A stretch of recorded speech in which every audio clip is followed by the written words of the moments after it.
недавно вот приехали наши делегации, интеллигенции, представители принимали, говорят, очень сильная политическая воля, между нами нечего делить. Мы по всем сложным вопросам нашли, именно вот подписали соответствующие наши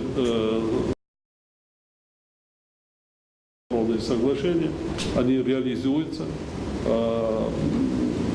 Результат налицо, то, что вы говорили, особенно по таким очень острым договаривались на активное сотрудничество. Вы знаете, то, что я извиняюсь, то, что я предложил, нам надо совместное строительство. Это надо быстрее начать.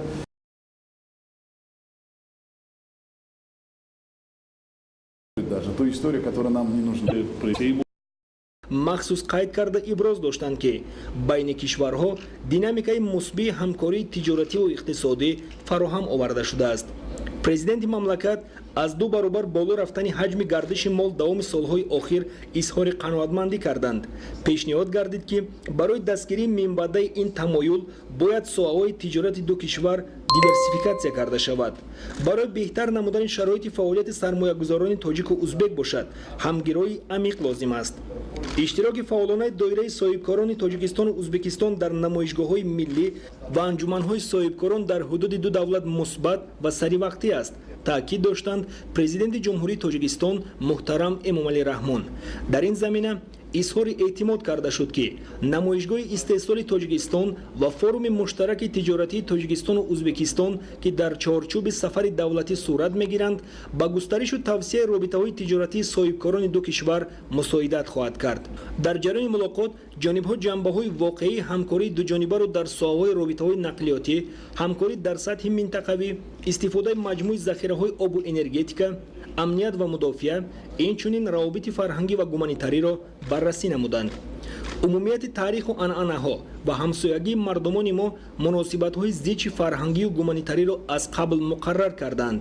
диаспораҳое ки дар Тоҷикистон ва Узбекистон зиндагӣ мекунанд ба муносибатҳои мо хусусияти махсус медиҳанд. дар робита ба ин ҷанбаи муҳим ҳамгироӣ дар соҳаи гуманитарӣ, фароҳам овардани шароити мусоид барои аъзои иттиҳодияҳои диаспораи кишварҳоямон мебошад, таъкид карданд президенти ҷумҳурии Тоҷикистон. дар рафти мулоқот ҷонибҳо мавзӯи таҳдиду хатарҳои ҷаҳони муосирро ки ба амнияти минтақавию байналмилалӣ халал ворид месозанд муҳокима карданд. таваҷҷӯҳи махсус ба вазъияти Афғонистони барои ҳар ду давлат ҳамсоя зоҳир карда шуд. дар ин замина президенти ҷумҳурии Тоҷикистон муҳтарам Эмомалӣ Раҳмон муҳимияти вусъати минбаъдаи кӯшишҳои ҳамаҷонибаи рушди комили ҳамгироии минтақавӣ, таҳкими фазои дӯстӣ, ҳамдигарфаҳмӣ ва ҳусни ҳамҷаворӣ дар минтақаро таъкид намуданд. рушди ҳамкории ду кишвар дар арсаи байналмилалӣ, аз ҷумла дар доираи Созмони Милали Муттаҳид, Созмони амният ва ҳамкорӣ дар Аврупо, иттиҳоди давлатҳои мустақил, Созмони ҳамкории Шанхай ва дигар созмонҳо муҳим арзёбӣ карда шуд. пас аз анҷоми мулоқоту музокироти сатҳи олӣ дар ҳузур ва бо иштироки сарони давлатҳо муҳтарам Эмомалӣ Раҳмон ва муҳтарам Шавкат Мирзиёев маросими имзои санадҳои нави ҳамкорӣ баргузор шуд ки дар он 26 санад ба имзо расид. Эмомалӣ Раҳмон ва Шавкат Мирзиёев изҳороти муштарак ва аҳднома оид ба шарикии стратегӣ байни ҷумҳурии Тоҷикистон ва ҷумҳурии Узбекистонро имзо карданд. сипас дар ҳузури сарони давлатҳо санадҳои зерин имзо шуд. созишнома дар бораи ҳамкорӣ байни Федератсияи иттифоқҳои касабаи мустақили Тоҷикистон ва Федератсияи иттифоқҳои касабаи Узбекистон. ёддошти тафоҳуми ҳамкорӣ миёни Кумитаи телевизион ва радиои назди ҳукумати ҷумҳурии Тоҷикистон ва Ширкати миллии телевизион ва радиои ҷумҳурии Узбекистон дар соҳаи телевизион ва радио. созишнома оид ба ҳамкорӣ байни Агентии миллии иттилоотии Тоҷикистон Ховар ва Агентии миллии иттилоотии Узбекистон УЗА. созишнома байни мақомоти иҷроияи ҳокимияти давлатии вилояти Хатлони ҷумҳурии Тоҷикистон ва ҳукумати вилояти Сурхандарёи ҷумҳурии Узбекистон оид ба ҳамкориҳои тиҷоратӣ иқтисодӣ, илмӣ техникӣ ва фарҳангӣ гуманитарӣ. созишнома байни мақомоти иҷроияи ҳокимияти давлатии вилояти Суғди ҷумҳурии Тоҷикистон ва ҳукумати вилояти Самарқанди ҷумҳурии Узбекистон оид ба ҳамкориҳои тиҷоративу иқтисодӣ, илмию техникӣ ва гуманитарию фарҳангӣ. созишнома байни Академияи илмҳои ҷумҳурии Тоҷикистон ва Академияи илмҳои ҷумҳурии Узбекистон оид ба ҳамкориҳои илмиву техникӣ. ёддошти тафаҳум оид ба ҳамкорӣ байни Кумитаи дин, танзими анъана ва ҷашну маросими назди ҳукумати Ҷумҳурии Тоҷикистон ва Кумитаи оид ба корҳои динӣ назди Девони вазирони Ҷумҳурии Ӯзбекистон.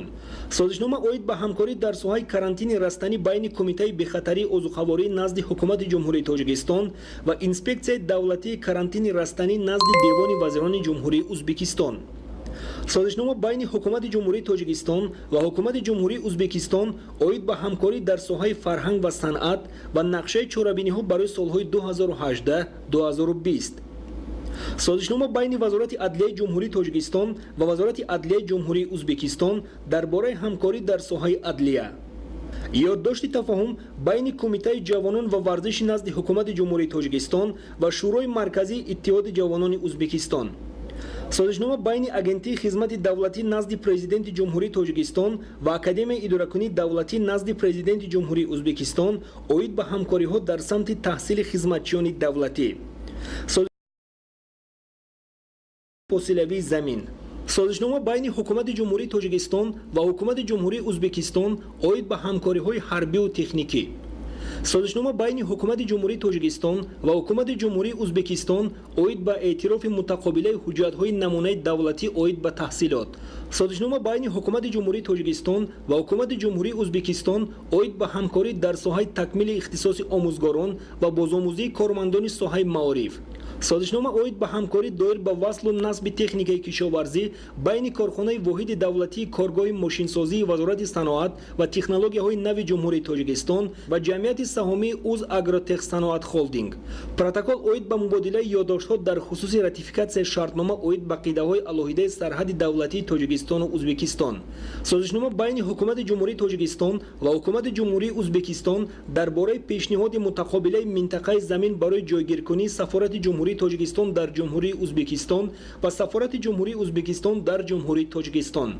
Протокол оид ба ворид намудани илова ба созишнома байни ҳукумати Ҷумҳурии Тоҷикистон ва ҳукумати Ҷумҳурии Ӯзбекистон дар бораи гузаргоҳҳои сарҳади давлатӣ аз 12 феврали соли 2002. ёддошти тафаҳум доир ба ҳамкорӣ миёни ҷамъияти дӯстӣ ва робитаҳои фарҳангии Тоҷикистон ва Кумитаи муносибатҳои байни миллатҳо ва робитаҳои дӯстона бо кишварҳои хориҷӣ назди Девони вазирони Ҷумҳурии Ӯзбекистон. Созишнома оид ба ҳамкорӣ байни Агентии стандартизатсия, метрология, сертификатсия ва нозироти савдои назди ҳукумати Ҷумҳурии Тоҷикистон Тоҷикстандарт ва Агентии стандартизатсия, метрология, сертификатсияи Ҷумҳурии Ӯзбекистон Устандарт.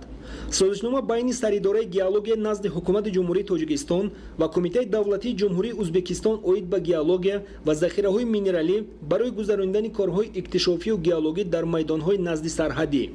ёддошти тафаҳум